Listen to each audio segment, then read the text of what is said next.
And welcome to Lucid Affairs. कल यानी Monday को जब से बिहार गवर्नमेंट ने कास्ट बेस्ड सेंसस रिपोर्ट जारी किया है तब से इस पर डिस्कशन काफी तेज हो गया है। पहले राहुल गांधी ने बिहार की गवर्नमेंट को फ्रेज करते हुए बोला कि ये एक साहसी कदम है, वही कुछ घंटे बाद मोदी जी भी इस पे बोले कि ये कास्ट बेस्ड सेंसस भारत को डिवाइड करने का काम करेगा। तो आज इसी टॉपिक पर डिस्कस करेंगे क्यों कांग्रेस और सारी opposition party cast based census के फेवर में है और क्यों बीजेपी गवर्नमेंट इसको क्रिटिसाइज कर रही है। साथ साथ बात करेंगे कास्ट बेस्ड सेंसस पे वांटिंग आर्गुमेंट्स और रिजेक्टिंग आर्गुमेंट्स की। इसके साथ ही इसके हिस्टोरिकल फैक्ट चेक करेंगे, क्या होता है पॉपुलेशन सेंसस और क्या होता है कास्ट बेस्ड सेंसस, यानी कि जनगणना और जातिगत जनगणना। इन सभी टॉपिक्स पे बात करेंगे, बट उससे पहले ये कहना चाहता हूँ कि ये एक एजुकेशनल वीडियो है। आप किसी भी पार्टी या आइडियोलॉजी को फॉलो करते हैं, ये मेरा पर्सनल ओपिनियन नहीं है, बट आप अपनी पर्सनल ओपिनियन कमेंट सेक्शन में बता सकते हो।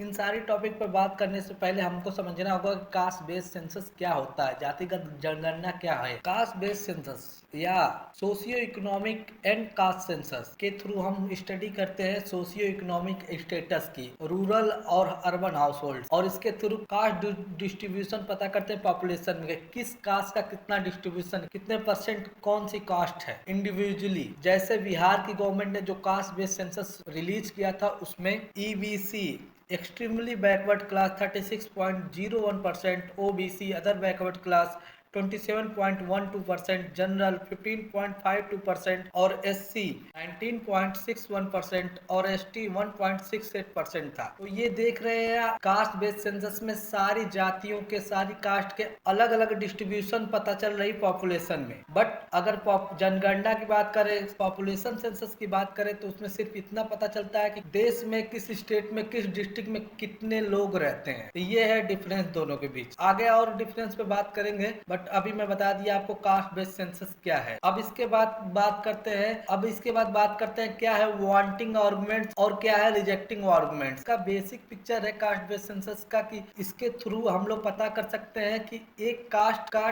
सोशियो इकोनॉमिक स्टेटस क्या है पॉपुलेशन में। इंडिविजुअली हम सारे कास्ट ग्रुप का सोशियो इकोनॉमिक स्टेटस पता कर सकते हैं। यही रिजेक्टिंग आर्गुमेंट्स में ये बताया गया कि इस तरह के डाटा कलेक्ट करने से डिवीजन हो जाएगा सोसाइटी में और इंक्रीज होगा कास्ट बेस्ड डिस्क्रिमिनेशन। फिर अगर वांटिंग में बात करें तो ये बताया गया है कि इक्वल रिप्रेजेंटेशन हो सकता है कास्ट बेस्ड सेंसस से, जैसे किस पार्लियामेंट में चाहे किसी भी में अगर ओबीसी ज्यादा है तो उनके प्रतिनिधि ज्यादा होना चाहिए उनको रिप्रेजेंट करने वाले। बट रिजेक्टिंग आर्गुमेंट्स में पॉलिटिकल एक्सप्लॉयटेशन की बात की गई है। रिजेक्टिंग आर्गुमेंट्स में बताया गया है पॉलिटिकल एक्सप्लॉयटेशन के किसी भी सर्टेन ग्रुप होगा जो कम होगा तो उसको मेजॉरिटी वहां के एक्सप्लॉयट कर सकते हैं और इसके वजह से डिवीजन हो सकता है सोसाइटी में। वही वांटिंग आर्गुमेंट्स में ये बोला गया है कि कास्ट सेंसस रिवील करेगा इंडिविजुअल के ऑक्यूपेशन और इंडिविजुअल कास्ट के क्या है परेशानी और क्या है इंटरवेंशन, और इस तरह से एक अफर्मेटिव एक्शन लेके उसकी गरीबी दूर किया जा सकता है एक्यूरेट आइडेंटिफिकेशन के साथ। वही रिजेक्टिंग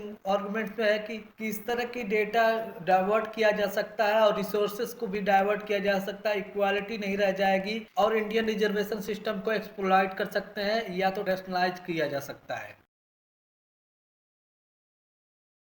अभी तक आप जान गए वांटिंग आर्गुमेंट्स क्या है और रिजेक्टिंग आर्गुमेंट्स क्या है कास्ट बेस्ड सेंसस को लेके।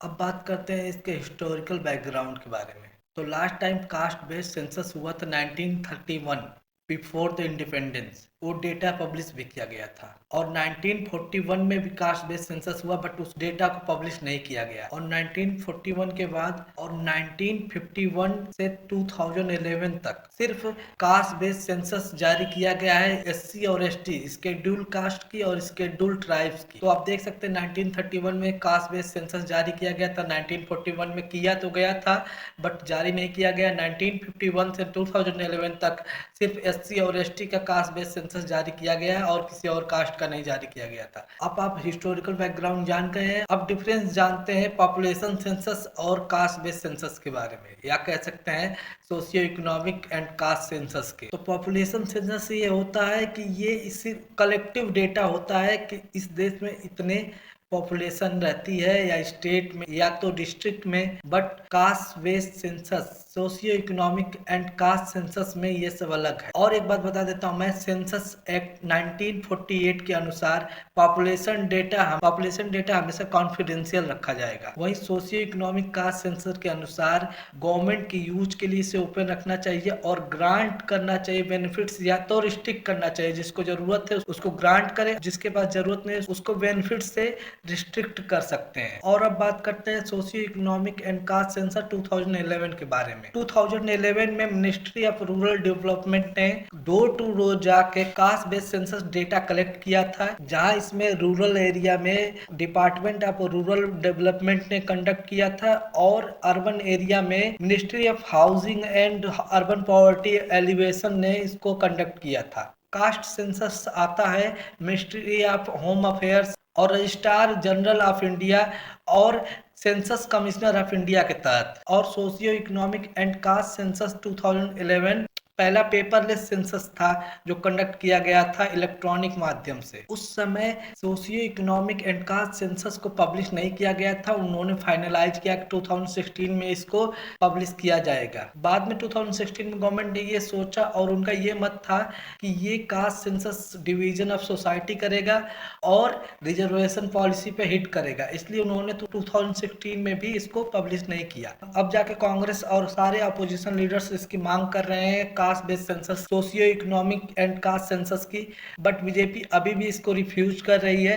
इससे सोशल डिवीजन और डिस्क्रिमिनेशन बढ़ेगा। तो आई होप आपको सब समझ में आ गया होगा क्या है cast based census, socio economic and caste census, और इसको लागू करना चाहिए पूरे देश में कि नहीं, ये आप ओपिनियन दे सकते हो आप कमेंट सेक्शन में। That's all in this video, thank you for watching.